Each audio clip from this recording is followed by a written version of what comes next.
right, good morning. Good morning, guys. Right, so this morning I want to dedicate, because this is my first time. Danny's my mentor. This is my first time Danny brought me to come and speak at a school. And like the other speakers, I have a similar story. And we're here, a lot of us, if not all of us, have called off from work.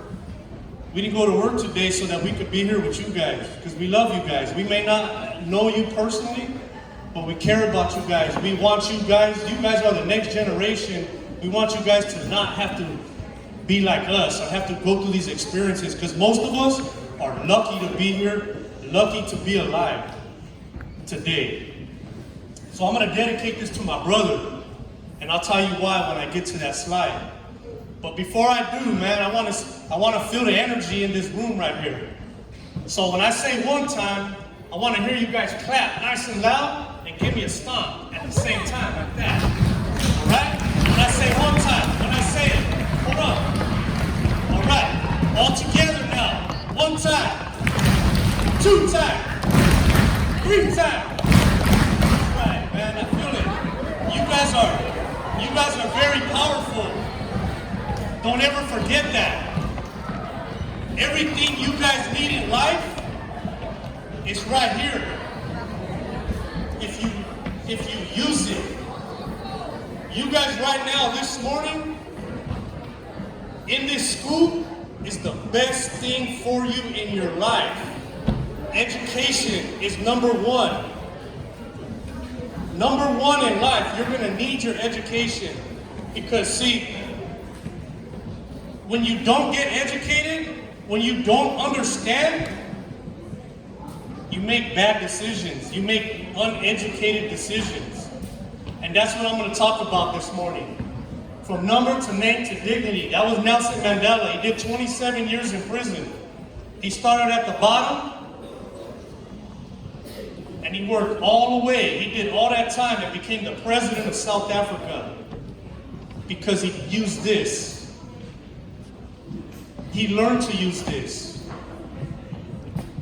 See, drugs, gangs, and prison, they're not our culture. That's something that destroys our culture. That's something that destroys families. That's something that destroys you most of all. It destroys you, man. Those three things are very powerful, but not as powerful as this is. You got the...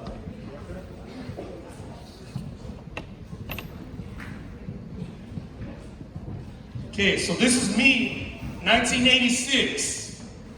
I made one of the worst decisions of my life that year. I was 13 years old. I grew up in Los Angeles, and the guys in the neighborhood I grew up in kept asking me to join the gang. And I kept saying, no, I can't.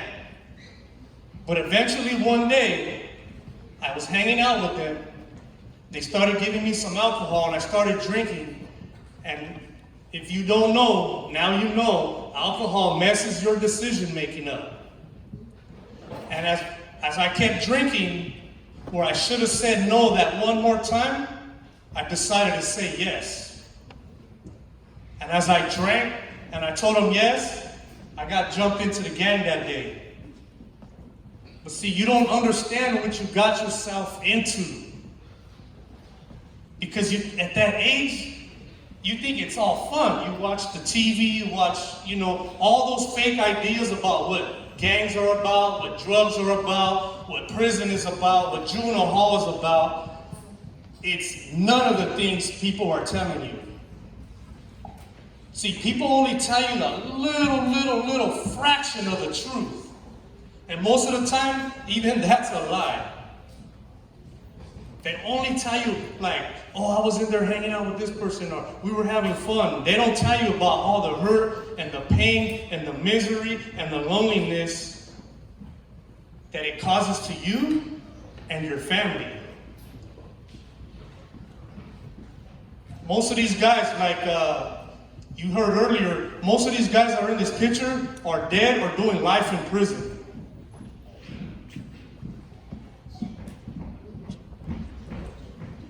Penal Code 186.22.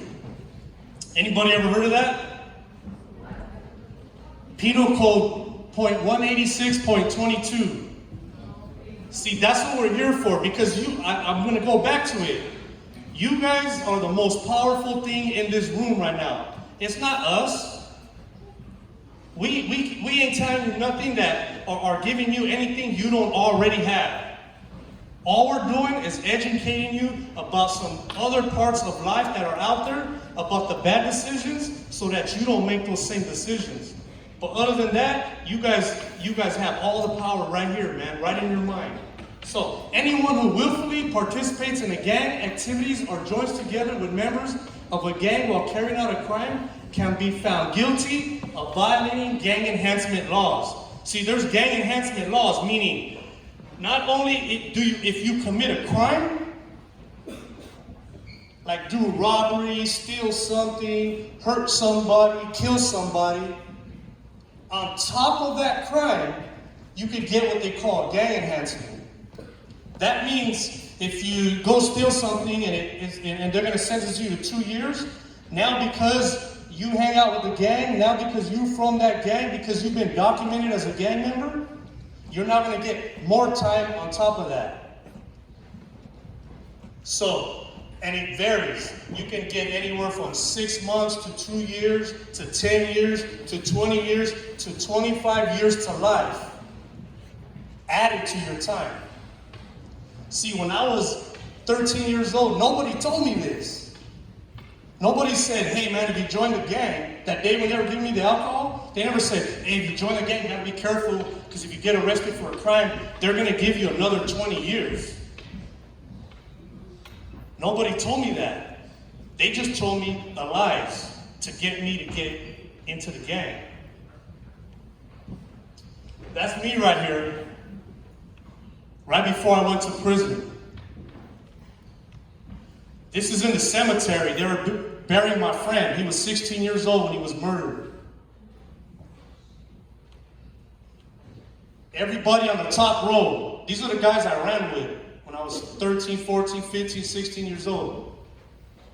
So they were burying one of my friends, and all three of the guys on the top are all dead now. They were also murdered. Gang violence. See, I grew up in the 80s and the 90s in Los Angeles, where the murder rate was the worst it had ever been. They were averaging 1,500 murders in LA County during the mid-90s, early to mid-90s, all the way. And out of those 1,500, there was over 600 of them were gang-related. That's why they put those laws in effect. They just got tired of it.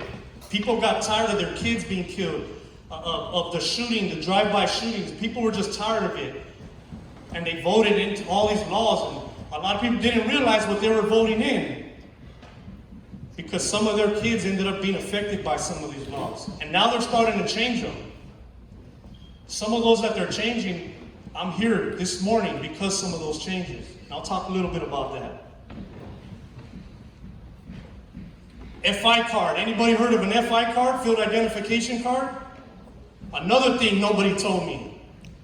Nobody told me that when the police pull you over, when you're 13, 12, 10, 14, 15, whatever age, nobody told me that what they're gonna do is, because of the area I'm at, I'm standing there, drinking, smoking, whatever I'm doing, I'm hanging out on that street or that block where gang members are known to hang out at, or because of the people I'm surrounding myself with, other gang members, nobody told me, and some of them weren't gang members.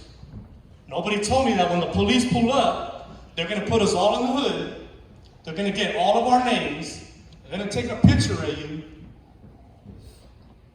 and you're now going to be documented as a gang member, a known gang member. Whether you were from there or not, you were there in an area where they hang out at, and you were with people that do it, or are involved in the gang. If you're stopped with gang members or in known gang areas, you can be placed in the Cal Gang system designed for law enforcement to track gang members.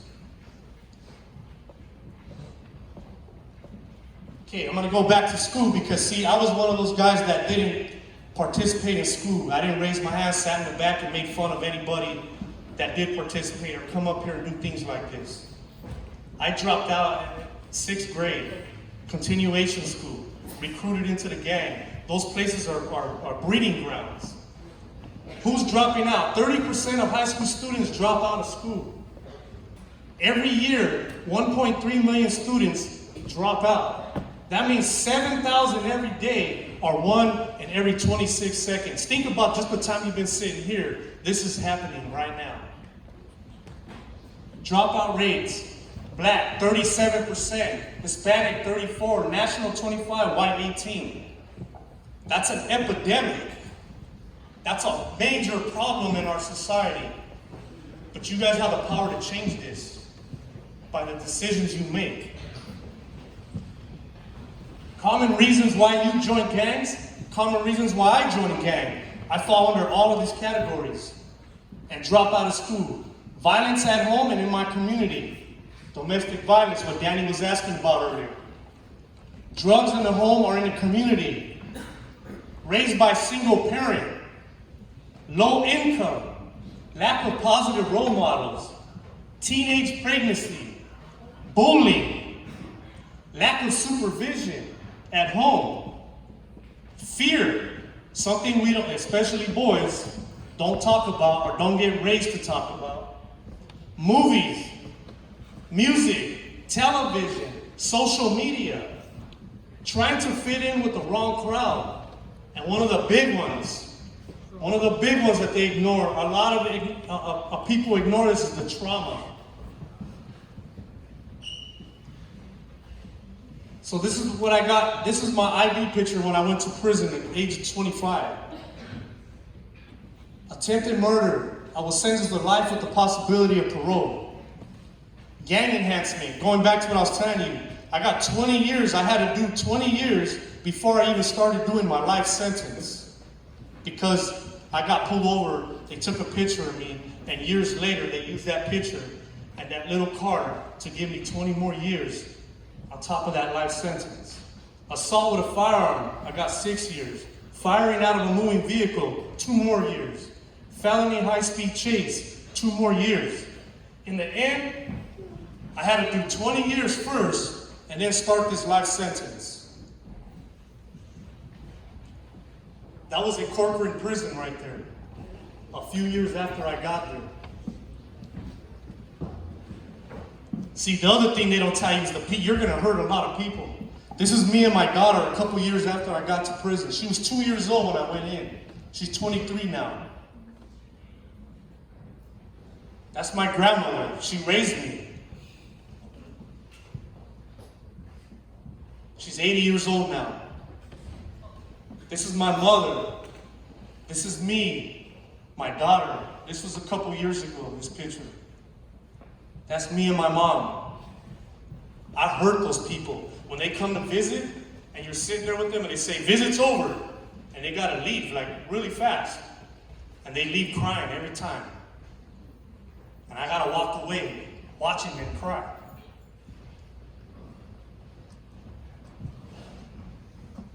Like I said earlier, I dedicate this to my brother. In March 18, 2018, when I was sitting in a cell serving that life sentence, I came out to use the phone and my mother was crying, telling me my brother was murdered by the police in LA County. See, he went to prison too, did 14 years, and didn't get the help he needed. And he was using drugs. He came home addicted to heroin. And when he was coming out of the house to score heroin, the police ordered him to stop, and he took off running. And they shot him, they killed him. I had to get that phone call, and I couldn't be there. This is my family carrying my brother. This was my brother, and these are all the pictures of the memories we have. That's all I have of my brother. And he probably looked up to me just like some of you look up to your older brother. And I was a bad role model. But that's not the end, like Danny kind of talked. After so many years in prison, I got tired of being there, and I said, there's got to be a way out. And luckily, I had mentors like I described Danny. He was a mentor. He's been a mentor to me since I came home. But in there, I found a couple of mentors. Nane was one of them from Barrios, Unidos. But they came in there and started helping me to work on me. That was when I graduated. I'm a certified drug and alcohol counselor now. And I did that while I was in prison. And that's where I work today. That's me up here speaking at a convention we had in there for the National Crime Victims' Rights Week that I organized for 8 years in there to inform, to educate people about victims and what they go through. This is a mural. I'm also an artist. I did this mural inside the prison with the warden and all these different people. And these were all the guys in the program with me. I worked in the substance abuse program while I was in there for 11 years. So I had to reinvent my life because from the age of 13, I was a gang member. I went by a nickname, and I dressed like that, talked like that, walked like that, and I did everything that way. And I had to relearn how to be who I really am. And I'm still working on that. After 21 years, and because one of the laws changed, I went to the board of parole hearings, and they found me suitable, and I was able to come home. This was in the parking lot at the prison. Soledad right here. This is my daughter, she's 23. And me telling her I'm sorry. Those are just words to a child when their father's been in prison all their life. My mom was there the whole time. If I didn't have my mom, I would have been having to beg people for deodorant and soap and, just trying to hustle, man, and try to live in there. It's hard in there. If you don't have somebody, you're going to suffer. And even when you have somebody, there's a lot of suffering. I'm about to get married. I went out on my first date. I met my girl, and first date, I picked her up, I ironed my clothes, and I tried to be a gentleman for the first time in my life. And that was awesome, man. And I thought it would be important to show you that, what it looks like. And then right here, man, I got my first new car ever in my life. So after 21 years, getting in the car and driving it was crazy, man. But you know what? I'm reinventing my life, and I'm still learning because it's a life process. I volunteer at Barrios and Unidos, just passing out food up here in the left corner. I work for Janice of Santa Cruz. I'm a drug and alcohol counselor. I'm also a student at Cabrillo College, currently.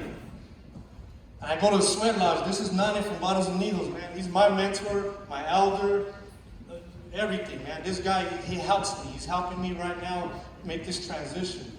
And I got my first library card. I went to the library when I got it. I said, man, I want to be normal again.